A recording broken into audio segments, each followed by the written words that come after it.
If you looked at a satellite map of our suburb, we looked like a mistake. A tiny, dark red rectangle of 1980s brick surrounded by a sea of beige McMansions and pressure-washed driveways. That was the IV-8. We were the blemish on the Oak Ridge map. I loved that blemish.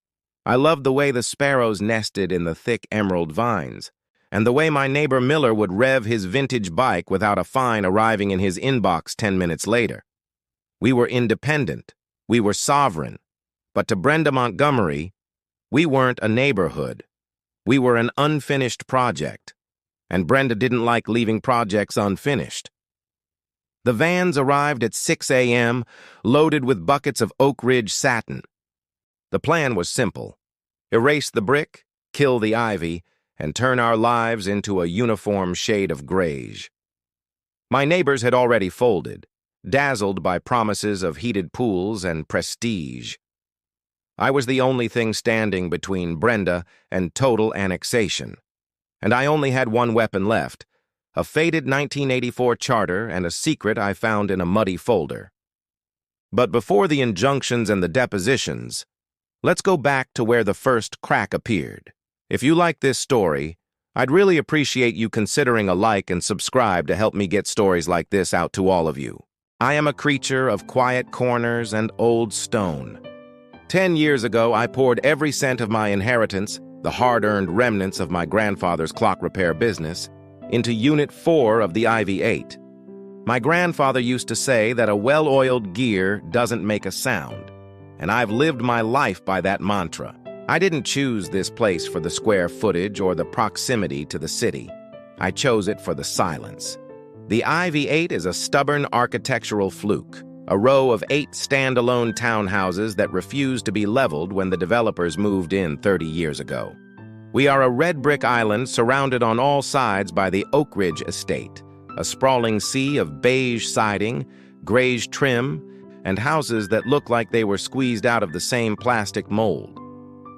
While the Oak Ridge residents obsess over the height of their fescue grass and the precise Pantone shade of their mailbox flags, we exist in a state of benign neglect. My backstory is etched into these walls. When I was a child, I spent my summers in my grandfather's workshop, surrounded by the rhythmic tick-tock of 1,000 heartbeats made of brass. He taught me that the most valuable things in life are those that endure, those that don't need a flashy coat of paint to prove their worth. When he passed, he left me his tools and enough capital to buy a life of my own. I chose Unit 4 because the brick reminded me of his shop and the ivy. The ivy felt like a living extension of his cluttered, overgrown garden. The ivy is my masterpiece. It began as a single clipping of Hedera helix I planted in my first week, a small tribute to that workshop garden. Over a decade, it has become a living tapestry. It winds its way up the dark brick, softening the sharp edges of the 1980s architecture and providing a sanctuary for sparrows. In the summer, the leaves are a deep, waxy emerald that keeps my bedroom 10 degrees cooler than the street, smelling of rain and ancient earth. In the winter, the skeletal vines trace intricate Gothic patterns against the snow. It is my privacy screen, my insulation, and my silent protest against the sterile, pressure-washed world outside. Our HOA, the IV-8 Association, was born out of legal necessity, not a desire for control. We share a common structural wall on the garage side and a strip of garden that runs like a green ribbon behind the units. Our board meetings usually happen over a crate of beer in the driveway, leaning against our cars. We keep it simple.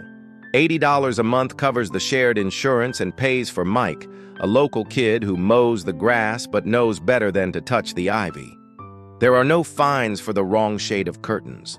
There are no architectural review committees to tell you that your front door is 3 shades too expressive. But every morning as I brew my coffee, I see her through the emerald leaves. Brenda. She is the regent of the Oak Ridge Master Association, a woman who treats her 200-home subdivision like a sovereign nation. She stands on the exact line where her pristine, polymer-sealed pavement meets our cracked, ivy-dappled driveway. She holds a clipboard like a royal scepter, her eyes narrowed as she squints at a stray leaf or a non-conforming bicycle. To Brenda, we aren't a community, we are a blemish.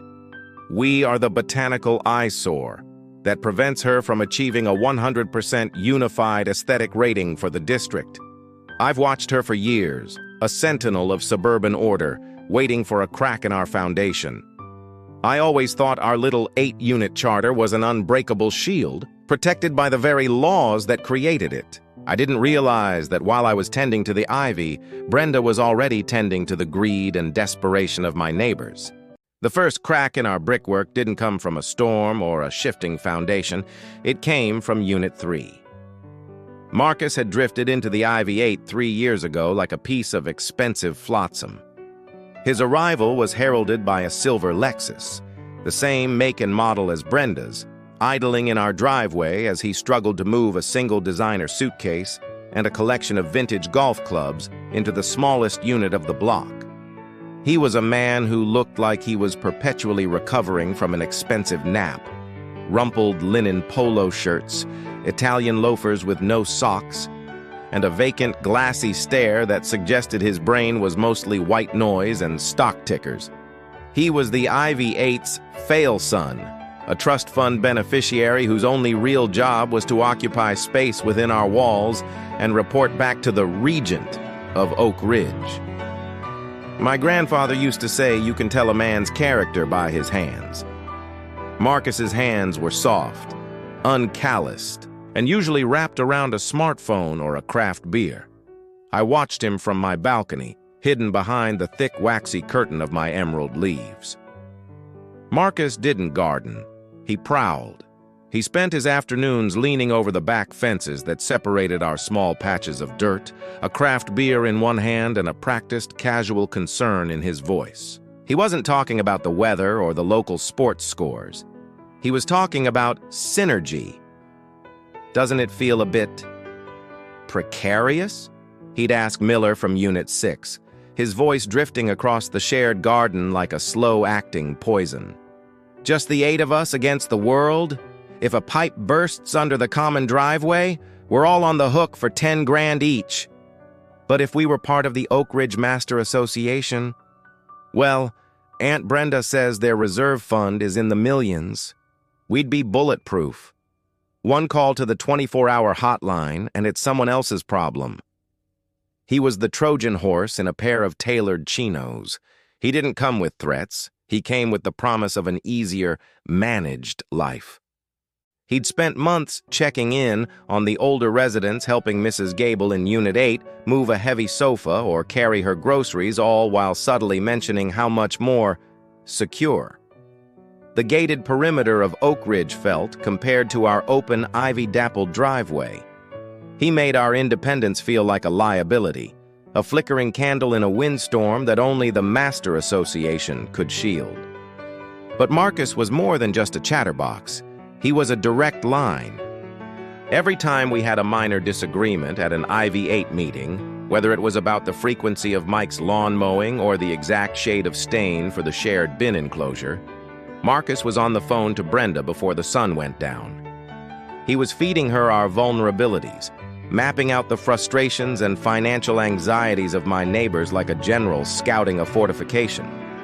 He knew who was worried about their roof, who was annoyed by the sound of the ivy rustling in the wind, and who was just plain bored. He was the yes vote Brenda didn't even have to buy. He was blood. In the world of HOAs, blood is thicker than brick mortar. Marcus didn't care about the heritage of the Ivy 8 or the way the morning light hit the vines.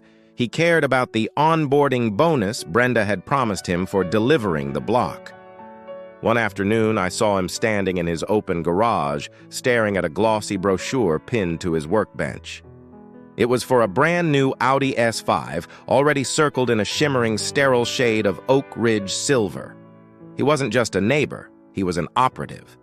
And while I was busy pruning the dead wood from my vines, Marcus was busy pruning the resolve of the people I lived next to, preparing them for the harvest. While Marcus was the whisperer, Sarah in Unit 5 was the casualty. If Marcus was the highborn operative, Sarah was the weary foot soldier, and in the cold mathematics of a 75% supermajority, her exhaustion was worth exactly one yes. Sarah had moved into the IV-8 around the same time I did. She was a freelance illustrator with a penchant for charcoal sketches and a garden filled with mismatched terracotta pots. For years, she was my most reliable ally. We shared a mutual love for the way the ivy muted the world. She used to say the shadows the leaves cast on her studio walls were the best inspiration she had. But art is a fickle master, and the digital age had not been kind to her charcoal dreams. I'd noticed the change months ago. The golden hour would hit her unit, but her curtains stayed drawn. The mismatched pots began to crack, their soil turning to gray dust. Then came the mail. The unmistakable neon-bright envelopes of Final Notice collections that began to poke out of her letterbox like jagged teeth. Our $80 monthly dues, which seemed like a pittance to me, had become a mountain she couldn't climb.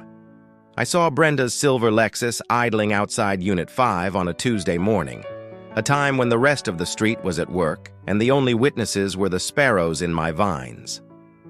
Brenda didn't step out of the car with a summons or a scowl. She stepped out with a thermos of expensive coffee and a silk scarf that fluttered in the breeze like a flag of truce. She didn't stay long, but she didn't have to. The community outreach grant was a masterstroke of predatory kindness. Under the bylaws of the Oak Ridge Master Association, there was a discretionary fund for neighborhood stabilization. It was designed to help residents in distressed properties maintain their curb appeal. In reality, it was a slush fund for Brenda's expansionist ambitions.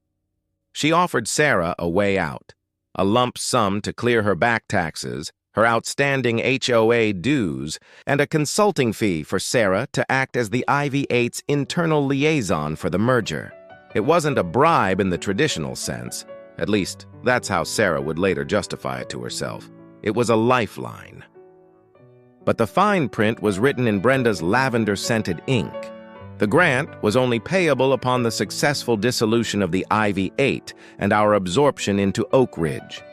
I caught Sarah by the communal bins later that evening. She looked smaller than usual, her shoulders hunched as if she were trying to occupy less space in the world. "I heard Brenda was by," I said softly, trying to keep the accusation out of my voice. Sarah wouldn't look at me. She focused on a loose thread on her sweater. "She's just trying to help, Arthur. She says the Master Association has resources we can't even dream of.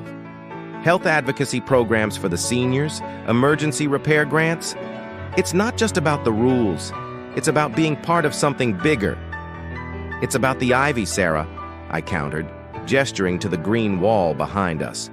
"You know what Rule 4.1 says. They'll strip it. Your studio will be a glass box in a desert of beige." A flash of pain crossed her face, but it was quickly replaced by a weary, hollow resolve. "I can't eat ivy, Arthur, and I can't pay the council with privacy. Maybe change isn't always a bad thing." She walked away before I could respond, her footsteps heavy on the gravel. Brenda had found the one thing stronger than my grandfather's philosophy of endurance: desperation. Sarah wasn't just a neighbor anymore. She was a debtor. And as every clock repairer knows, once the mainspring is snapped by too much tension, the whole mechanism stops working for you. Brenda had her second yes, and the 75% threshold was suddenly looking very, very attainable. The arithmetic of our demise was chillingly simple. In an 8-unit association, our governing documents, the Yellowstone Charter, as we called the faded 1984 papers, required a 75% supermajority for any fundamental change to the corporate structure. That meant Brenda didn't need a consensus. She only needed 6 hands in the air. With Marcus, the nephew, and Sarah, the debtor, already in her pocket, the count stood at 2. Henderson in Unit 1 and I were the immovable objects, the 2 no votes that would never waver.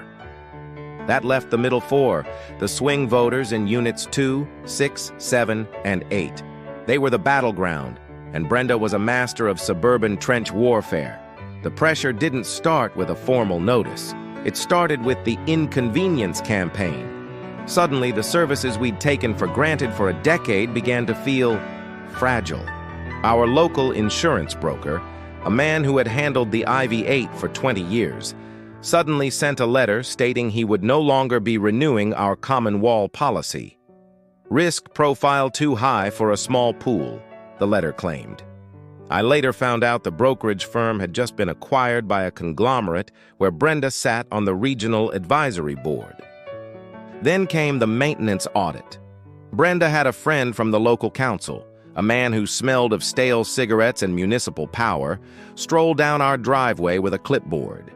He didn't issue fines, but he made sure to linger outside Units 6 and 7, pointing at structural subsidence in the shared retaining wall and potential drainage liabilities that could cost $40,000 to remediate. Of course, Marcus would say, popping up like a well-dressed weed whenever the neighbors looked worried. If we were part of Oak Ridge, their master insurance policy would swallow these costs whole. We wouldn't even see the bill. Their reserve fund is literally millions. We're out here on an island, guys. A very expensive, very lonely island. I spent my evenings at my kitchen table, the light from my grandfather's old watch repair lamp casting long shadows over the Yellowstone Charter. I looked for a poison pill, a clause that would protect us. I found a section on vested rights, which suggested that an owner's exclusive enjoyment of their property couldn't be diminished without their individual consent. I thought the ivy was a vested right. I thought my privacy was a vested right. But as I read further, the legal language turned into a labyrinth. In the U.S., many state laws allow a 75% vote to overwrite almost anything if it's deemed to be for the general welfare of the association. I invited the middle four over for tea, real tea, not Brenda's lavender-infused traps. Miller from Unit 6 was there, his hands stained with grease from his vintage motorcycle. Mrs. Gable from Unit 8 sat primly, clutching her handbag as if Brenda were already in the room. "She'll take the ivy," I warned them, my voice tight. "She'll take the motorcycles, Miller. Rule 12.5 bans loud or recreational vehicles from being stored on the property. And Mrs. Gable, she'll fine you for those bird feeders. They're pest-attracting nuisances under Article 9. Miller looked at his grease-stained nails. "Arthur, I love the bike. But Marcus showed me the Oak Ridge pool.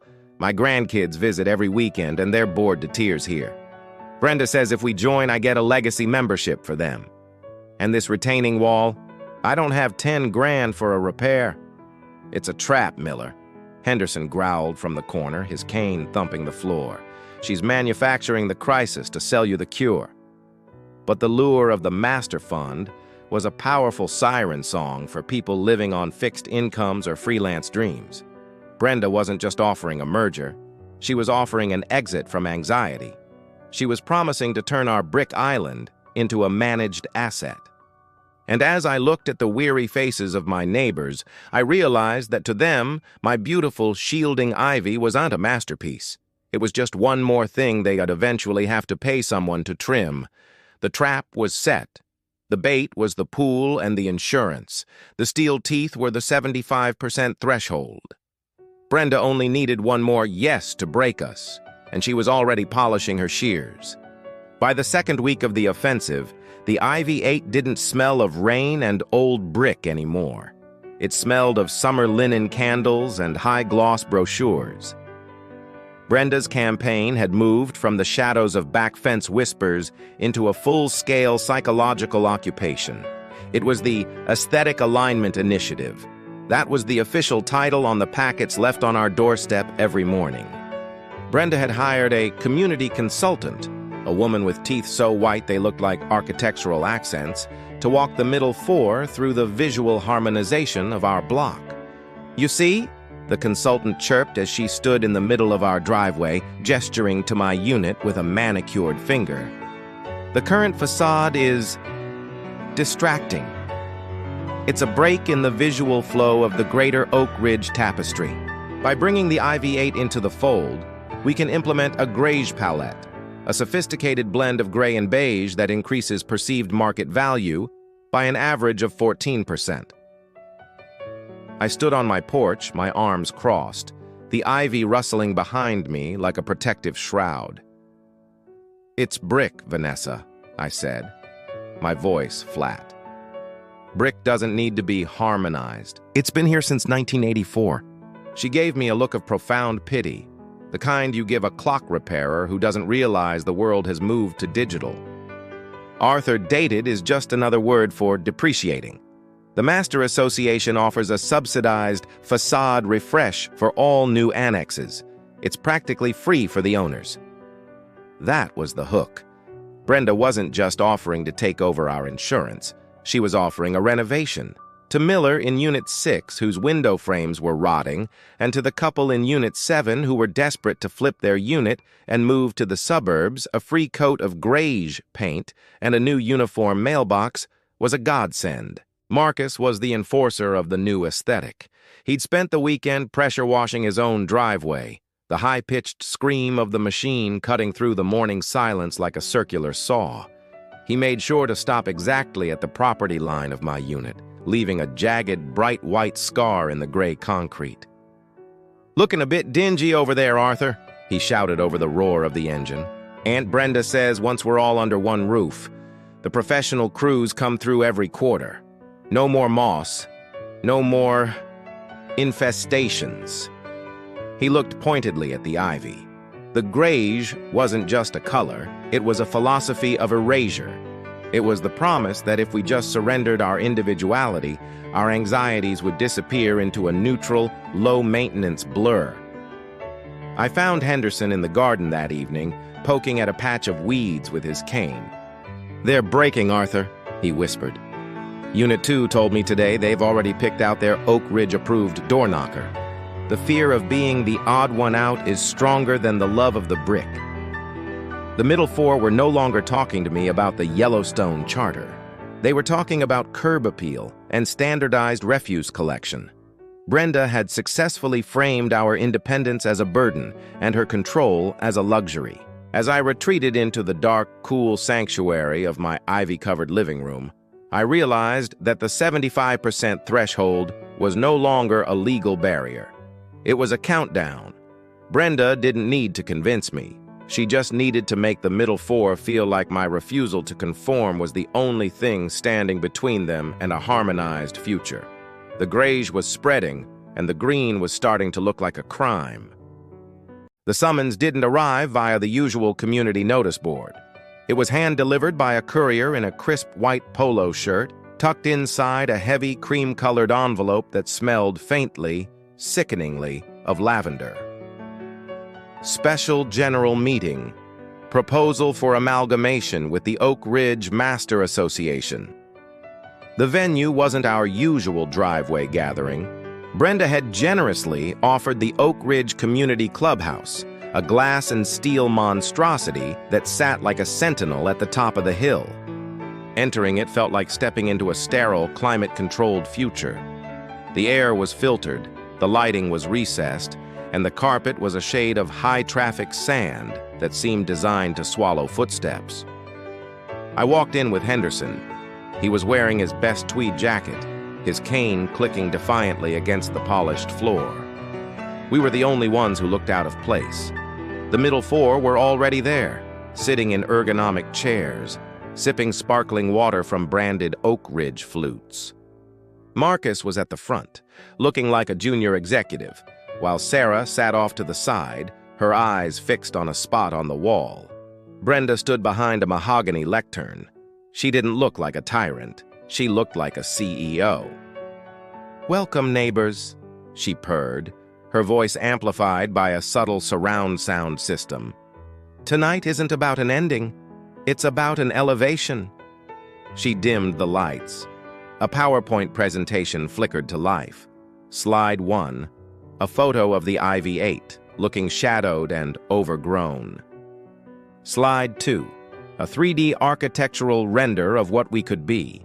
8 identical boxes of greige perfection, stripped of the ivy, with uniform black shutters and solar-powered path lights.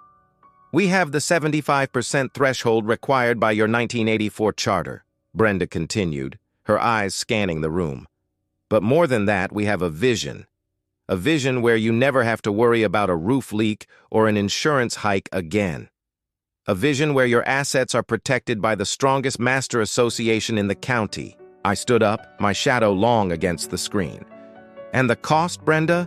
You forgot the slide about the 140-page rule book. You forgot the slide about the $300 a month master fee that kicks in after the first promotional year. The middle four shifted uncomfortably.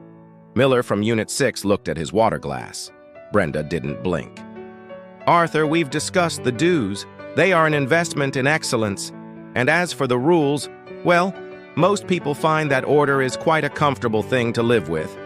It's a prison with a pool, Henderson croaked, but his voice was drowned out by Marcus, who jumped up to second the motion for a formal vote. Brenda's smile was as sharp as a diamond. The motion is on the floor. Secretary, please record the votes. She didn't do a secret ballot. She wanted us to see each other's betrayals. Unit 1? No, Henderson spat. Unit 2? Yes, a quiet voice whispered. Unit 3?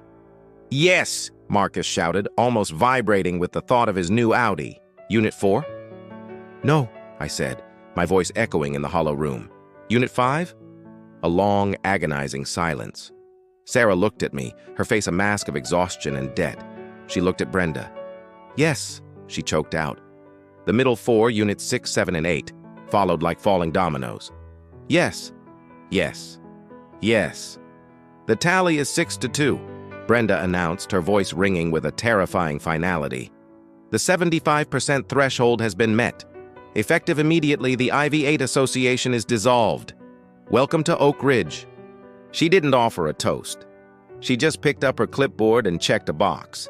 Outside, in the darkness, I knew the ivy was still clinging to the brick, unaware that its death warrant had just been signed in a room that smelled of lavender and defeat. The transition didn't happen with a legal filing or a handshake. It happened with the roar of a diesel engine at 6:15 on a Tuesday morning. I was startled awake by a sound I hadn't heard in a decade, the rhythmic, metallic shur-shur of industrial hedge trimmers. I stumbled to my window, my heart hammering against my ribs like a trapped bird. Outside, the world had turned into a scene from a suburban night. A crew of 4 men in high-visibility vests, each emblazoned with the Oak Ridge Facility Management logo, were already at work on Unit 8. They weren't pruning. They were excavating. They used long-handled shears to sever the main trunks of the ivy at the root, the thick woody vines groaning as they were ripped away from the brickwork they had claimed 30 years ago. "Stop!" I screamed, throwing open my sash window. The morning air was cold, and it smelled of shredded leaves and damp earth. "I haven't signed anything! You have no right!" One of the workers, a man with a bored expression and a pair of wraparound sunglasses, didn't even look up. He just pointed a thumb toward the street. Standing on the pavement, wrapped in a trench coat the color of a dry bone, was Brenda. She held her clipboard like a shield. "Section 4.1, Arthur," she called out, her voice cutting through the mechanical din. "All invasive or structurally compromising vegetation must be removed within 48 hours of annexation. The board, my board, voted on the schedule last night. We're providing the service at no cost to the residents. It's a welcome gift." I ran outside in my dressing gown, my bare feet hitting the cold, dew-slicked driveway. Henderson was already there, leaning heavily on his cane, his face a mask of helpless fury. We watched as a massive tangled curtain of green was peeled off Unit 7, revealing the pale, sun-starved brick underneath. The house looked naked, scarred by the tiny adhesive tendrils the ivy had used to climb. "You're killing the ecosystem," Henderson wheezed, gesturing to the frantic sparrows circling the air where their nests had been minutes ago. "This is private property." "Not anymore," Marcus chirped, stepping out of Unit 3 with a travel mug in his hand. He looked revitalized, his eyes darting to the end of the street where a car carrier was unloading a shimmering silver Audi. We're a common interest development now, gents. The exterior is a common element. Check the master declaration. Brenda sent the PDF at midnight. The great stripping continued all morning. By noon, the IV-8 was unrecognizable. The lush, emerald fortress I had spent 10 years tending was gone, replaced by a pile of wilting debris that filled 2 industrial skips. My unit was the last one standing. I stood on my porch, my back against the brick, as the crew approached with their shears. The lead worker looked at Brenda. She nodded, a small, triumphant smile playing on her lips. "Arthur," she said, stepping closer, "don't be difficult, it's just a plant. Think of the grays we're going to put up next week. Think of the uniformity." I watched as the first blade bit into the thickest vine near my doorstep, the one I'd planted in memory of my grandfather. It felt like a physical blow. As the green wall began to slump away from the house, exposing my living room to the prying eyes of the Oak Ridge Patrol, I realized that the merger wasn't about insurance or pools. It was about erasure. But as the vines hit the ground, I saw something Brenda hadn't noticed. In his haste to clear the debris, one of the workers had knocked over Marcus's open briefcase, which had been resting on a garden wall. A folder slid out, spilling a sheaf of papers into the mud, papers that didn't look like HOA bylaws.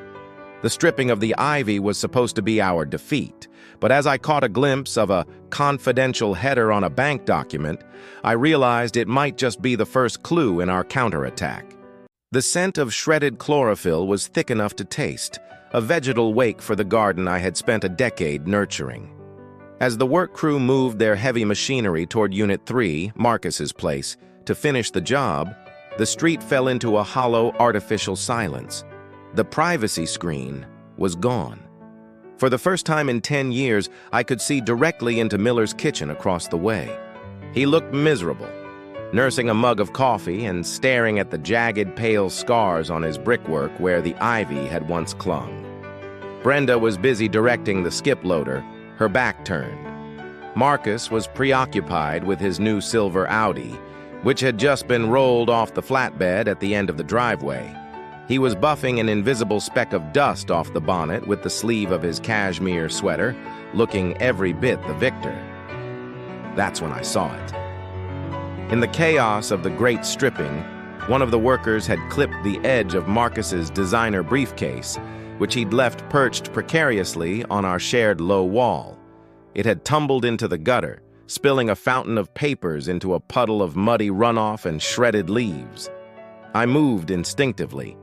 I wasn't a spy, but I was a clock repairer. I knew how to spot a gear that didn't belong in the mechanism. I stepped off my porch, bent down as if to tie my lace, and swept a heavy, waterlogged manila folder under my dressing gown. Back inside my naked, sun-glared living room, I locked the door. My hands were shaking as I spread the damp pages across my grandfather's workbench. The first document was a bank transfer confirmation. Sender, Oak Ridge Development Corp. Recipient, Marcus Thorne. The amount was $15,000, labeled simply as acquisition consulting fee. The date? 3 days before the Night of Lavender. My heart hammered.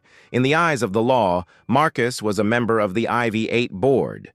Accepting a private payment from the very entity seeking to absorb us wasn't consulting, it was a kickback. It was a flagrant breach of his fiduciary duty to act in our best interest. But there was more. Tucked behind the transfer was a photocopied ledger. It was a list of the IV-8 units, scribbled in Brenda's unmistakable loopy handwriting. Next to Unit 5, Sarah's place, was a notation. Outreach grant approved, paid via third-party escrow. Condition, affirmative vote. Brenda hadn't just campaigned. She had engineered the 75% threshold. She knew she couldn't win over Henderson or me, so she had surgically identified the 2 weakest links and bought them. One was family, the other was a debtor. I looked out the window. Marcus was now sitting in his Audi, revving the engine, a smug grin plastered on his face. He thought he was the new king of the block. He didn't realize that in his haste to strip the ivy, he had exposed more than just the brick. He had exposed the fraud. I reached for my phone. I didn't call Brenda. I didn't call the police. Not yet. I called a number I hadn't dialed in years. My grandfather's old estate lawyer, a man who specialized in the arcane and the ancient. "Mr. Miller?" I said, my voice finally steady. "The IV-8 has been compromised. I have proof of interested party voting and a multi-party conspiracy. How quickly can we file for a stay of execution?" As I spoke, I watched a sparrow land on the bare, scarred brick of my windowsill. It looked confused, searching for a nest that no longer existed. "Don't worry," I whispered to the bird. "The gears are finally starting to turn the other way." The office of Elias Miller did not smell of lavender. It smelled of old vellum, cold tea, and the metallic tang of a radiator that had been humming since the Truman administration. Tucked away in a fading corner of the city, far from the gleaming management hub of Oak Ridge, it was a sanctuary of paper, walls of leather-bound statutes that seemed to hold the ceiling up by sheer legal precedent. Elias was as thin as a bookmark, with spectacles that made his eyes look like twin moons. He laid my waterlogged documents out on a green felt blotter, using a pair of silver tweezers to separate the damp pages of Marcus's consulting agreement. "Arthur," he said, his voice a dry rasp. "You realize what you found isn't just a grievance. It's a structural failure." I sat on the edge of a velvet chair, my hands still stained with the sap of my murdered ivy. "They reached 60% honestly, Elias, but they needed 75. They needed 6 votes. Marcus and Sarah were the 5th and 6th. Elias nodded, his moon eyes tracking the figures on the bank transfer. In the eyes of the law, a board member is a fiduciary. They owe the association a duty of loyalty. If Marcus took $15,000 from the entity seeking to absorb his own corporation, his vote isn't just interested, it's poisoned." He tapped a skeletal finger on Sarah's ledger entry. "And this outreach grant, a contingency payment for an affirmative vote, is the definition of vote buying. It's a subversion of the democratic process of the association. Can we stop them?" I asked. My mind flashed to the Graige paint crews scheduled to arrive on Monday. "They've already stripped the vines. They're changing the locks on the shared shed tomorrow." Elias leaned back, his chair letting out a long, mechanical groan.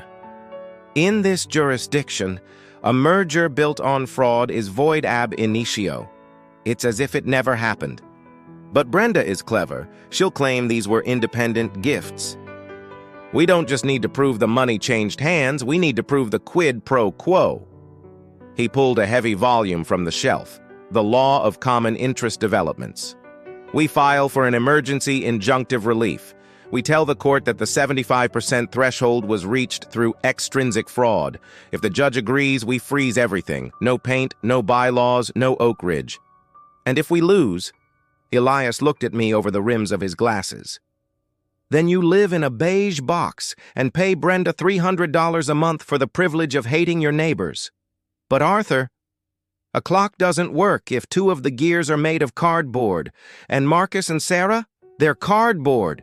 As I left the office, the city air felt sharper. I had a stack of legal filings in my bag and a notice of lis pendens that would effectively tie the IV-8's title in knots. Brenda thought she had annexed a territory. She didn't realize she'd just walked into a litigation minefield. I drove back to the block. Marcus was out front washing his new Audi with a hose. He waved a soapy hand at me, his grin wide and hollow. I didn't wave back. I just looked at the bare, scarred brick of my home and thought about the stay of execution that was currently being couriered to the county courthouse. The gears were grinding, and this time they were going to crush the lavender. Monday morning arrived not with the soft light of a suburban dawn, but with the harsh, strobing amber of a fleet of white vans. They lined our narrow driveway like an invading armada, as sterile and anonymous as ambulances. Men in gray jumpsuits, their faces masked against fumes that hadn't even been released yet, began unloading heavy-duty ladders. and 5-gallon industrial buckets of Oak Ridge satin exterior, the dreaded, soul-crushing greige. Brenda was already there, a field marshal in a high-vis vest thrown over a $1,000 designer blazer. She held her clipboard like a shield, her heels clicking a sharp staccato rhythm on the pavement as she paced the length of our units. She was pointing at my townhouse, her finger hovering over the pale adhesive scars where my ivy had once breathed. "Start with number 4, I heard her bark to the foreman, a burly man with a power sprayer slung over his shoulder like a flamethrower. "That brick is the biggest eyesore in the district. I want it neutralized by noon. I don't want to see a single speck of red by the time the sun hits the meridian." I stood behind my screen door, the cool shadows of my living room feeling like a bunker. In my hand, I gripped the heavy cream-colored manila envelope Elias Miller had delivered to my porch at midnight. I watched as the foreman approached my wall, the nozzle of his sprayer aimed directly at the brick my grandfather had taught me to value. I stepped out onto the porch. The air was thick with the scent of chemical primer and Brenda's lingering lavender perfume. "Stop," I said. My voice wasn't a scream. It was the steady mechanical click of a clock hitting the hour. The foreman paused, his finger hovering over the trigger. He looked back at Brenda. She marched over, her face set in a mask of bureaucratic triumph that was starting to look more like a sneer. "Arthur, don't be tedious," she said, her voice amplified by the silence of the workers. "The transition period is over. This is an official Master Association maintenance project now. You are currently interfering with a board-approved capital improvement. If you don't step aside, I'll have the Oak Ridge security detail escort you off the common elements." "It's not board-approved, Brenda," I said, stepping down the stairs. I felt the grit of the driveway under my shoes. The same driveway she wanted to seal in gray polymer. I pulled the legal papers gingerly from the envelope, the court's blue ink seal catching the morning light. "Because as of 8:45 a.m., the IV-8 doesn't have a board, and it certainly hasn't merged with yours." I handed her the temporary restraining order, TRO. Brenda's eyes scanned the document, her bravado flickering for a fraction of a second, a hairline crack in a porcelain doll. "An injunction? On what grounds? You had a 6-2 vote, Arthur. You're shouting at the rain. The democratic will of this community has spoken." "On the grounds of extrinsic fraud and breach of fiduciary duty," I replied, my voice gaining a resonance I hadn't felt in years. I turned to the paint crew, who were leaning against their vans, watching the drama unfold. "Gentlemen, if you spray a single drop of that neutral sand on this brick, you'll be in contempt of a superior court order. This isn't a maintenance project. It's a crime scene. I suggest you pack up." Marcus poked his head out of Unit 3, his face the color of unbaked dough. He'd seen the process server's car, a black sedan with tinted windows, idling at the end of the street. "What's going on, Aunt B? Why aren't they spraying?" "Go inside, Marcus," Brenda snapped, but the steel had left her voice, replaced by a frantic, vibrating pitch. The foreman looked at the court seal, then at the lis pendens notice attached to the back, a legal cloud on the title of every property in the block. "Look, lady," he said, wiping his hands on a rag, "we do paint. We don't do litigation. If the title is contested, my insurance won't cover the liability. Pack it in, boys. We're off the clock." As the white vans began to reverse out of the driveway, their amber lights flashing in a mocking retreat, Brenda turned on me. Her face was flushed a blotchy, panicked red, her carefully manicured regent persona dissolving into something feral.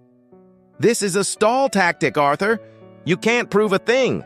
Those payments to Marcus were private family gifts, and Sarah's grant was a charitable act of neighborly grace. They have nothing to do with the association's vote." "The judge seems to think otherwise," I said, leaning back against my bare, scarred wall. "The lis pendens is officially recorded. You can't sell a single unit in Oak Ridge, and you can't touch a single brick here until a jury hears about your consulting fees. You thought you were buying a street, Brenda. You didn't realize you were buying a lawsuit." Brenda's clipboard actually shook. The greige invasion had been halted, the buckets of paint left sealed and useless on the pavement. I watched her retreat toward her Lexus, her heels no longer clicking with authority, but stumbling over the very cracks she had promised to pave over. "See you at the deposition, Brenda," I called out as she slammed her car door. "I hear the courtrooms aren't painted greige. They prefer the cold, hard white of the truth." The deposition did not take place in a grand courtroom with a vaulted ceiling and a mahogany bench. Instead, it unfolded in the sterile, suffocating neutrality of a glass-walled conference room on the 42nd floor of a downtown skyscraper. The air conditioning hummed with a predatory efficiency, a sound so constant it felt like it was trying to scrub the very air of any human emotion. Outside the floor-to-ceiling windows, the city looked like a toy set Brenda was no longer allowed to play with. Elias Miller sat to my left, his ancient, scuffed leather briefcase looking like a prehistoric relic against the polished white marble of the conference table. Across from us sat Brenda, stripped of her high-vis vest and clipboard, wearing a charcoal suit so sharp it could have drawn blood. Beside her was Marcus, who looked like he'd aged 10 years in a single week. His usual trust fund chic had evaporated. He kept tugging at his silk tie, his eyes darting toward the court reporter's stenotype machine as if the clicking keys were counting down to an explosion. "State your name for the record," Elias began, his voice as dry and clinical as a desert wind. "Brenda Montgomery," she replied, her chin tilted upward at an angle that suggested she was still looking down on us from a great height. "Regent of the Oak Ridge Master Association." "And Mrs. Montgomery," Elias continued, sliding a heavy blue folder across the marble.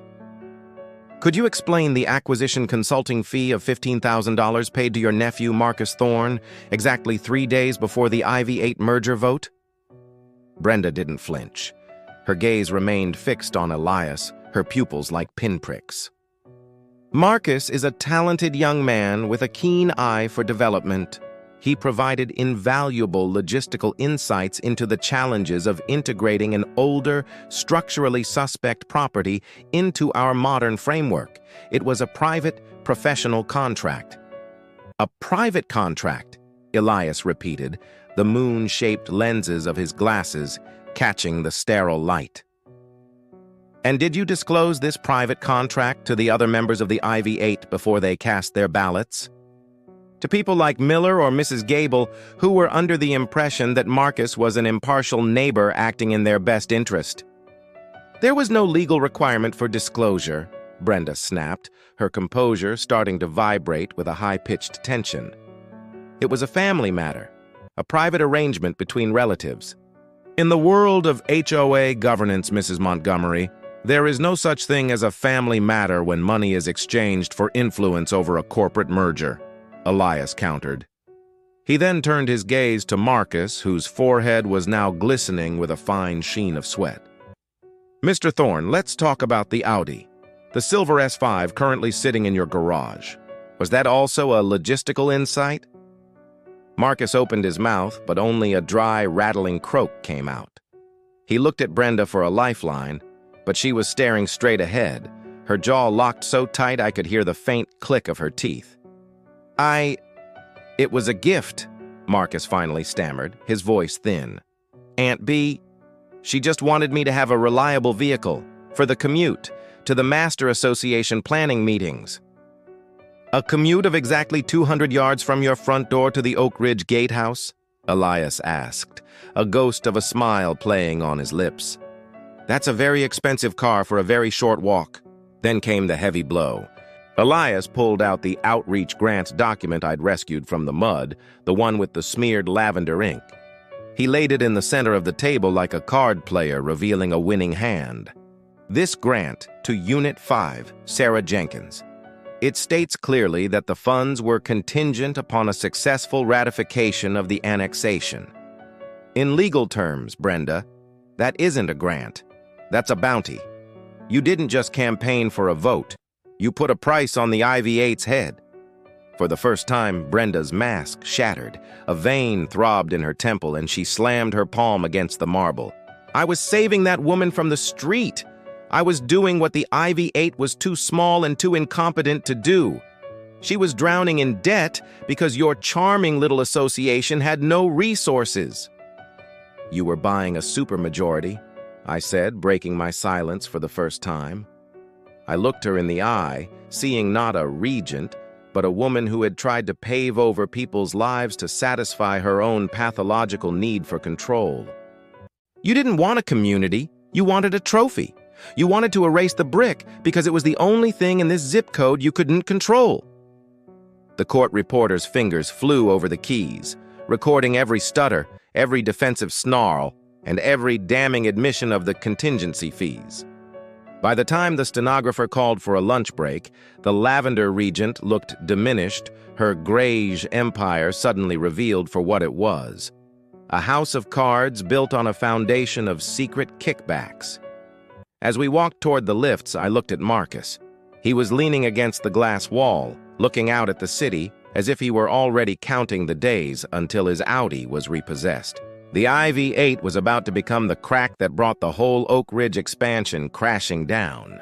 If the deposition in the glass tower was the explosion, the return to the block was the toxic fallout. Word travels with a terrifying, frictionless speed in an 8-unit association, especially now that the privacy screen of the Ivy had been stripped away. Without the emerald curtains, every front door was a stage, and every resident was a spectator to the judgment of the street. By the time my car turned into the driveway, the middle four were already waiting. They weren't huddled in their usual polite clusters. They were standing near the communal bins, the gray plastic lids dusted with the dried, brown remains of the vines. Miller from Unit 6, Mrs. Gable from Unit 8, and the young couple from Unit 7 held the court transcripts Elias had authorized me to distribute like they were holding a contagious disease.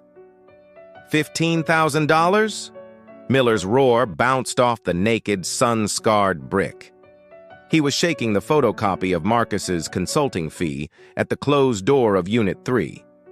I voted yes because that little viper told me we were insolvent. He sat in my kitchen, drank my beer, and told me our common insurance was going to bankrupt us if we didn't run into Brenda's arms. And Sarah's debt, Mrs. Gable added, her voice trembling with a fragile, brittle fury. I thought we were being charitable by joining Brenda's group. I thought we were a community saving Unit 5 from foreclosure. I didn't know we were just the collateral damage in a bounty hunt. The betrayal hit them in the one place Brenda's grage paint couldn't cover. Their pride. These were people who considered themselves the reasonable ones, the swing voters who thought they were making a sophisticated modern choice for the common good.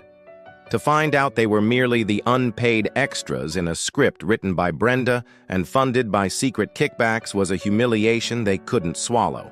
The silver Audi S5 sat in Marcus's open garage, a $90,000 monument to his aunt's generosity. It was the lightning rod for their collective rage. The afternoon sun caught the polished chrome, making it glow with a sickly, artificial brilliance. "Nice car, Marcus!" Miller yelled, his voice cracking with the strain. He kicked a stray, woody knot of dead ivy toward the pristine front bumper. "Does it handle well on the tears of your neighbors? Or did Brenda throw in the Judas package for free?" Marcus didn't come out. I could see him through his naked front window. Without the ivy, he was a goldfish in a bowl. He was pacing a frantic, jagged line across his living room, his phone pressed so hard to his ear I thought it might fuse to his skull. He was likely pleading with Brenda, but the regent was currently fighting a multi-front war with her own legal team, trying to figure out how to stop a civil fraud charge from tanking the Oak Ridge Master Association's credit rating.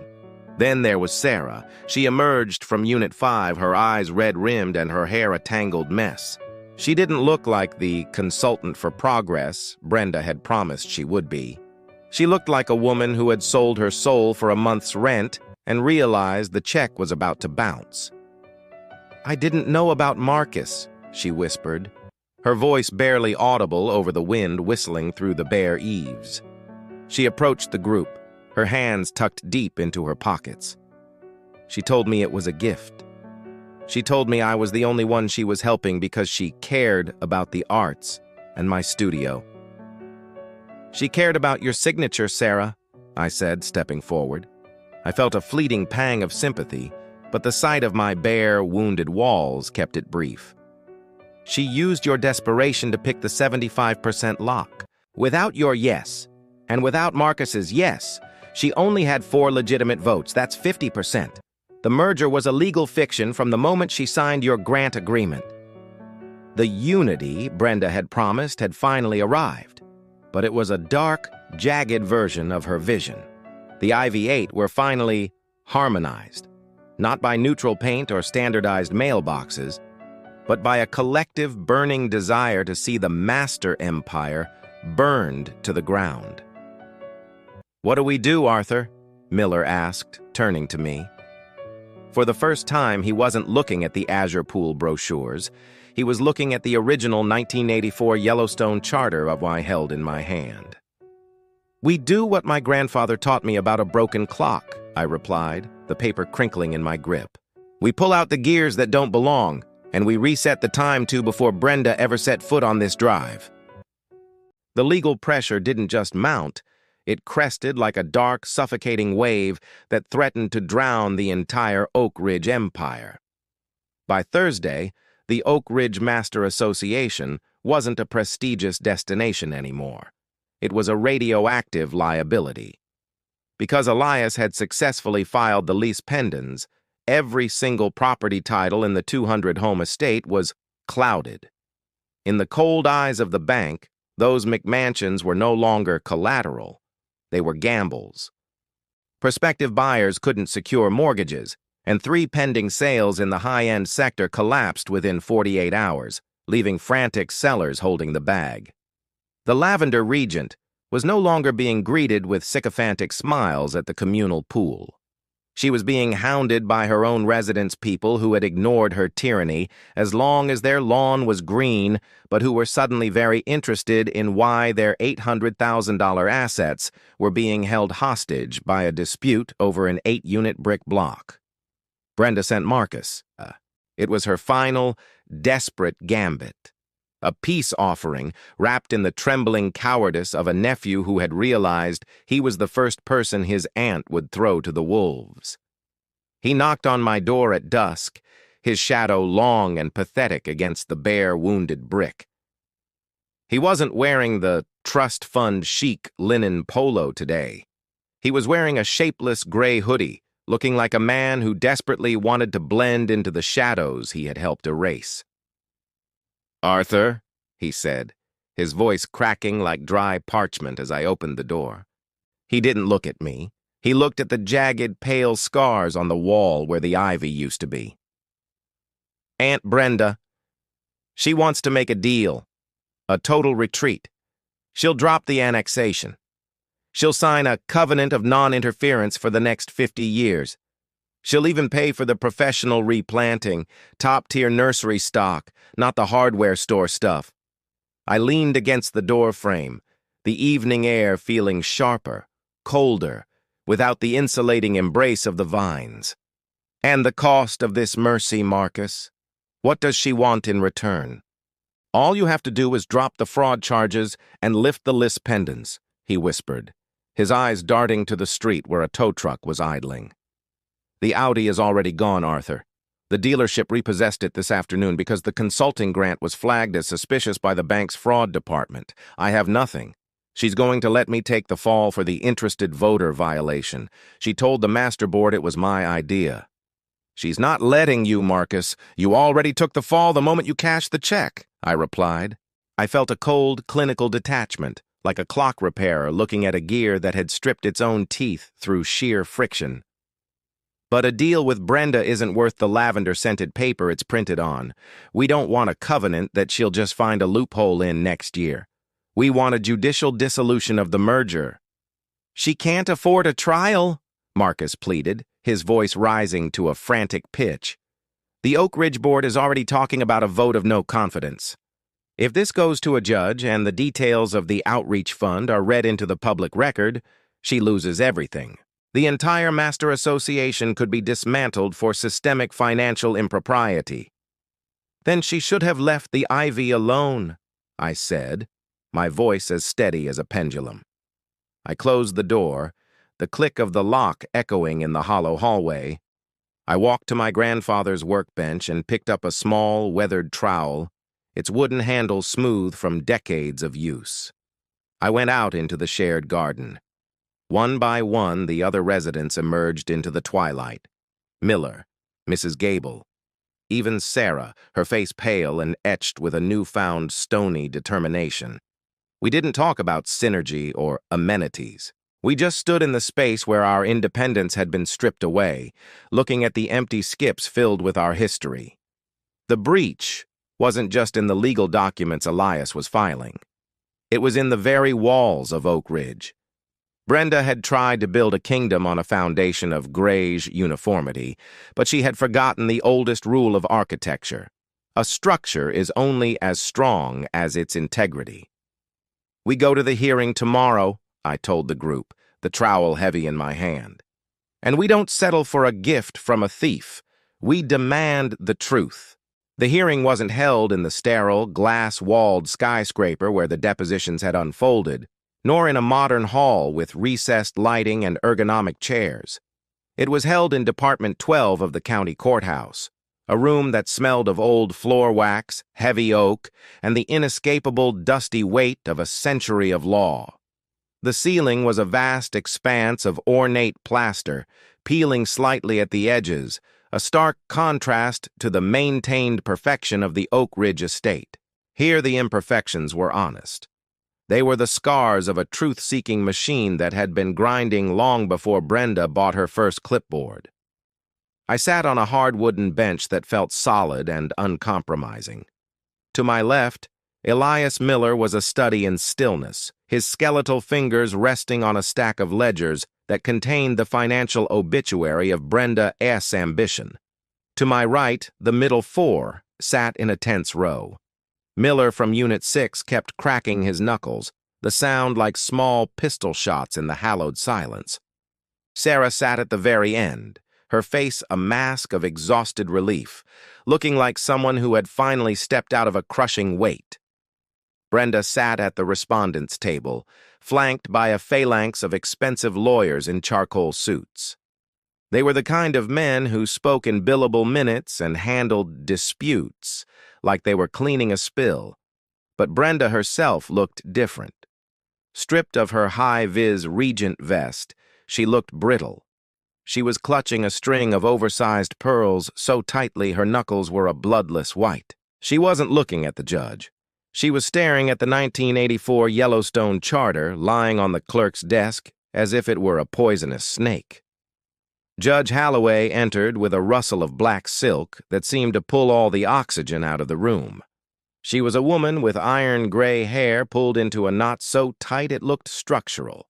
Her eyes didn't just see you, they appraised you for structural integrity.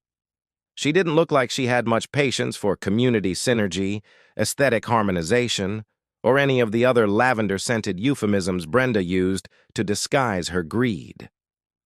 Mrs. Montgomery, the judge began, her voice a low, resonant hum that vibrated in the floorboards.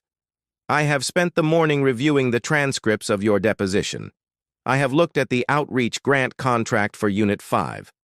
And I have looked at the $15,000 payment to your nephew, Marcus Thorne, who sat on the board of the very entity you were seeking to absorb. I find the timing remarkable. Brenda's lead counsel stood up, his voice smooth and practiced, the sound of a man used to making the indefensible sound like a minor clerical error. Your Honor, we must look at the broader context. These were private, altruistic arrangements made by a woman who cares deeply for her community. The 75% threshold was met by a democratic vote of residents who were tired of living in a derelict, unmanaged property. They wanted the security and professional oversight that only Oak Ridge can provide. A democratic vote requires an informed and uncompromised electorate, counsel. Judge Holloway interrupted, her gavel resting heavily on its block. What I see in these ledgers isn't a merger of mutual interest. It is a hostile takeover, funded by secret kickbacks, familial nepotism, and contingency bounties. In this state, a fiduciary who accepts a private benefit in exchange for a corporate action hasn't just made a private arrangement. They have committed a primary fraud upon the membership they were sworn to protect. She turned her gaze to Marcus, who was slumped in the gallery's front row, his head in his hands. He looked smaller than he had in his Audi. He looked like a child caught stealing from a collection plate. "Mr. Arthur," the judge said, her eyes finally landing on me, "you've asked this court not just to stay this merger, but to void it ab initio. To act as if the last month never happened, to pretend the Grage never touched the brick and the shears never touched the vine. Do you truly believe a community can go back to the way it was after such a profound breach of trust?" I stood up. The wood of the bar felt cool under my palms. I thought of my grandfather's workshop, of the hundreds of tiny gears he had cleaned and reset over 60 years. "I am asking for the clock to be reset, Your Honor," I said, my voice steady, "because you can't build a community on a lie, and you certainly can't paint over the truth with Oak Ridge satin. We aren't looking for a modernization. We're looking for our sovereignty." The judge stared at me for a long, silent moment. The only sound was the faint ticking of the wall clock, a slow, rhythmic beat that felt like the heart of the building. Then she looked back at Brenda, whose grip on her pearls finally caused the silk thread to snap. One by one, the white beads began to hit the floor with a series of tiny terminal clicks. The silence that followed the snapping of Brenda's pearls was absolute. It was the kind of silence my grandfather used to describe when a grand clock's mainspring finally gave out, a sudden hollow absence of tension. One by one, the white beads skittered across the polished floorboards, echoing like tiny hail against the heavy oak. Brenda didn't reach for them. She sat frozen, her empty hands still curled in the air, staring at the judge with the wide, unblinking eyes of a cornered predator. Judge Holloway didn't look at the beads. She didn't retire to her chambers to weigh the merits of Brenda's heated pool or the prestige of the Oak Ridge gatehouse. She didn't need to. She reached for the heavy wooden gavel, her fingers wrapping around the handle with a finality that made the air in the courtroom feel heavy. "The court has seen enough," Holloway declared, her voice cutting through the stillness like a blade. "The evidence presented, the consulting fee to Mr. Thorne, the outreach grant to Ms. Jenkins, and the deliberate concealment of these financial inducements paints a picture not of a community merger, but of a premeditated subversion of corporate democracy." She leaned forward, her iron gray hair catching the light from the tall windows. "In this state, a 75% supermajority is a shield for the minority, intended to protect homeowners from the whims of a simple majority. By purchasing the 5th and 6th votes through secret kickbacks, Mrs. Montgomery, you didn't just bypass a rule, you shattered the fiduciary trust upon which all common interest developments are built." Brenda's lead counsel stood, his face a pale shade of gray that almost matched the Oak Ridge palette. "Your Honor, if I may—" "You may not, counsel," Holloway snapped. "The court finds that the merger vote of the Ivy 8 Association was obtained through extrinsic fraud and a systemic breach of fiduciary duty. Because the required threshold was never legitimately reached, the amalgamation with the Oak Ridge Master Association is hereby declared null and void ab initio. It is as if the Night of Lavender never occurred." A collective gasp went up from the gallery. Miller let out a muffled, triumphant "Yes!" that earned him a sharp look from the bailiff. But he didn't care. Beside him, Sarah wept silently, her shoulders shaking with the sheer, crushing weight of relief. The debt Brenda had used as a leash was now a legal anchor around Brenda's own neck. "Furthermore," the judge continued, her voice rising to a terrifying resonance, I am appointing a special master to conduct a forensic audit of the Oak Ridge Outreach Fund. If this court finds that other annexations were achieved through similar bounties, I will refer this matter to the district attorney for a criminal investigation into organized racketeering. Brenda collapsed back into her chair, her rigid posture finally dissolving. She looked diminished, the regent persona evaporating to reveal a small, bitter woman who had tried to buy a legacy and ended up buying a scandal. The lis pendens remains on every property in the Oak Ridge estate until the IV-8 is restored, Halloway concluded. And as for the great stripping, Mrs. Montgomery, you will personally bear the cost of the restoration. You will hire a heritage-certified arboriculture firm to replant the vines. You will pay for the brick repair, and you will do so under the supervision of Mr. Arthur. As we walked out into the bright afternoon sun, the world felt different. The Gregg Empire hadn't just been halted, it had been dismantled. Marcus was already gone, having slipped out a side door to face the repossession of a life he couldn't afford. Brenda was surrounded by her lawyers, her silent, frantic gestures suggesting a woman trying to bargain with a hurricane. We drove back to our little brick island. The walls were still bare, the bricks still scarred and pale where the ivy had been ripped away. But as I stood on my porch, I saw Miller, Mrs. Gable, and even Sarah waiting in the driveway. They weren't looking at brochures anymore, they were looking at me.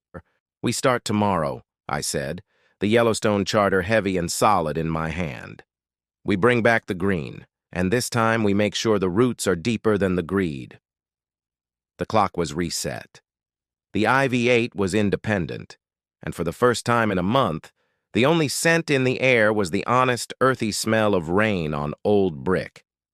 6 months after the gavel fell in Department 12, the air around the IV-8 didn't smell of Brenda's cloying lavender or the sharp, toxic tang of industrial greige primer.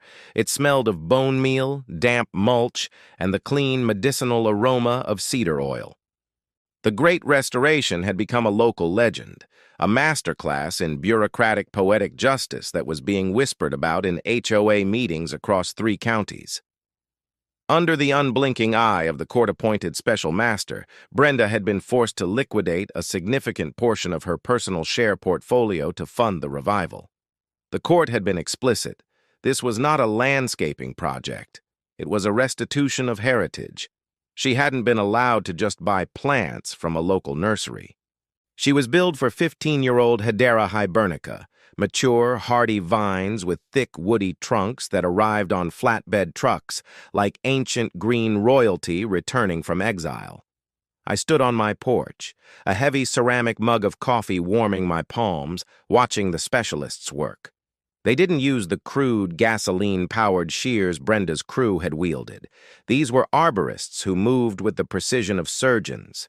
They used hand-forged copper anchors and heritage-grade mortar clips to coax the new vines back onto the brickwork. The bricks themselves had been painstakingly steam-cleaned to remove the chemical neutralizer the paint crews had started to apply, and then tuck-pointed with lime mortar that matched the 1984 original.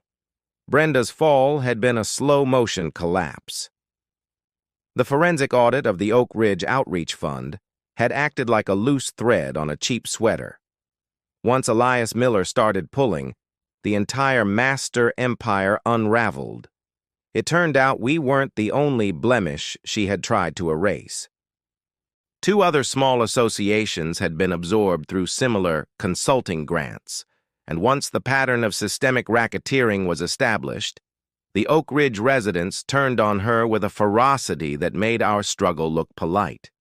She was ousted as regent in a landslide vote of no confidence. Facing a 6-figure civil penalty and a looming criminal investigation by the district attorney, she sold her sprawling McMansion at a desperate loss. She was last seen moving into a maintenance condominium complex 3 towns away, a place with no gardens, no common walls, and a board of directors so notoriously strict they once fined her for hanging a decorative seasonal wreath that was 3 centimeters over width. Marcus's Unit 3 was under new ownership. A young couple who actually liked the sound of the wind through the leaves and the messy, organic reality of the brick. Marcus himself had vanished into the city's gray periphery. Without Brenda's consulting fees, his lifestyle had vanished. The silver Audi had been repossessed, and rumor had it he was working as a junior document runner for a cut-rate law firm, ironically spending his days filing the very types of motions that had destroyed his future. Sarah in Unit 5 had stayed, though it hadn't been easy. With Brenda's grant legally reclassified as a fraudulent inducement, the court had ordered the Master Association to forfeit the funds entirely. Sarah used the windfall to clear her legitimate debts and established a small IV-8 maintenance reserve. She was currently in the shared garden, her easel set up in the shade, painting a mural on the interior of the bin enclosure, a riot of wildflowers and vines that was a defiant, colorful middle finger to the concept of grage. As the sun began to dip below the roofline, casting that long, syrupy golden light across the estate, the middle four emerged from their homes. There was no planning committee meeting. There was just a community. Miller brought out a crate of cold beer. Mrs. Gable brought a tray of her famous lemon squares. We sat in our old, mismatched lawn chairs in the driveway, our feet resting on the gravel that Brenda had wanted to pave over. "Look at that," Miller said, gesturing toward the ivy that was already curling its tiny green fingers around my second-story window frame. "It's actually taller than it was before the shears." "It's not just about the height, Miller." Henderson wheezed from his seat, his cane resting across his knees like a scepter. "It's about the fact that it's ours. Every leaf belongs to us, not some corporate charter." I looked up at the vines. They were young, but they were vigorous, reaching upward with a stubborn, silent strength. My grandfather's workshop was a distant memory, but his philosophy was written in every emerald leaf. A community isn't a managed asset or a unified aesthetic to be bought and sold. It is a living, breathing, complicated thing that grows in the cracks of the law. The IV-8 was independent. The Yellowstone Charter was back in its place of honor on my workbench. And as the first evening crickets began to chirp from the safety of the new growth, the silence on the block was exactly the way I liked it, sovereign, green, and completely unharmonized. Hey, thanks so much for listening. If you liked it, I'd really appreciate you giving the video a like. And if you want more HOA stories like this, drop a comment below and let me know what kind of stories you'd like to hear. I hope you have a great rest of your day, and I'll hopefully catch you next time.